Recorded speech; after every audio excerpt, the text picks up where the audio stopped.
రానున్న వేసవిలో నీటి ఎద్దడి నివారణకు భూపాలపల్లి మున్సిపాలిటీలో ప్రత్యేక ప్రణాళికలు రూపొందించి చర్యలు చేపడుతున్నామన్నారు అధికారులు.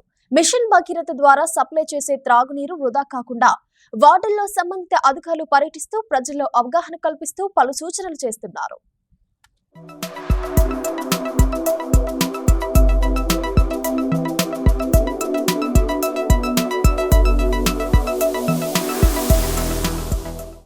వేసవి కాలాన్ని దృష్టిలో ఉంచుకుని భూపాలపల్లి మున్సిపాలిటీ పరిధిలో ప్రజలకు నీటి ఎద్దడి ఏర్పడకుండా చర్యలు చేపట్టాలని మున్సిపల్ అధికారులతో పాటు ఆర్డబ్ల్యూఎస్ మిషన్ భగీరథ అధికారులతో జిల్లా కలెక్టర్ భవేష్ మిశ్రా, అదనపు కలెక్టర్ వెంకటేశ్వర్లు ఎప్పటికప్పుడు సమీక్షలు నిర్వహించడమే కాకుండా కాలనీలో పర్యటిస్తూ త్రాగునీటి సరఫరాపై ప్రజలను అడిగి తెలుసుకున్నారు.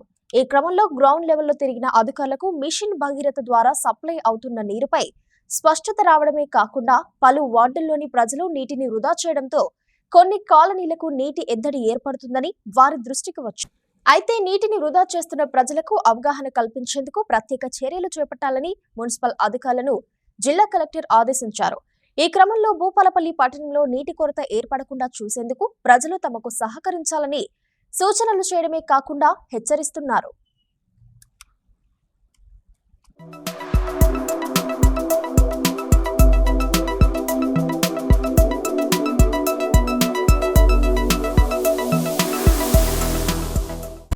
ఇందులో మిషన్ భగీరథ ద్వారా సప్లై అవుతున్న నీటిని అవసరం ఉన్నంత వరకు వాడుకొని నల్లాను ఆఫ్ చేయాలని, లేని పక్షంలో ఆ ఇంటికి సంబంధించిన నల్లా కనెక్షన్ తొలగిస్తామన్నారు.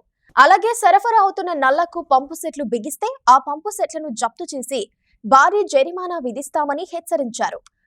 అలాగే ప్రభుత్వ ఆదేశానుసారం ఒక మనిషికి రోజులో 135 లీటర్ల నీరు అవసరం ఉంటుందని, దీన్ని దృష్టిలో ఉంచుకొని నీటిని పొదుపుగా వాడుకోవాలని సూచిస్తున్నారు.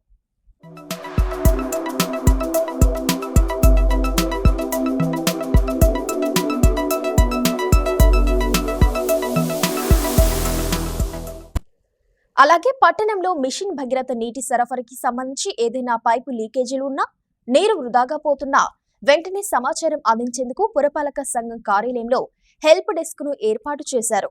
ఉదయం 8 గంటల నుంచి సాయంత్రం 6 గంటల వరకు ఏదైనా నీటి సమస్య ఏర్పడితే 8978180036 నెంబర్కు ఫోన్ చేస్తే వెంటనే సిబ్బంది చేరుకుని త్రాగునీటి నివారణ చర్యలు చేపట్టేందుకు ప్రణాళిక చేపట్టారు.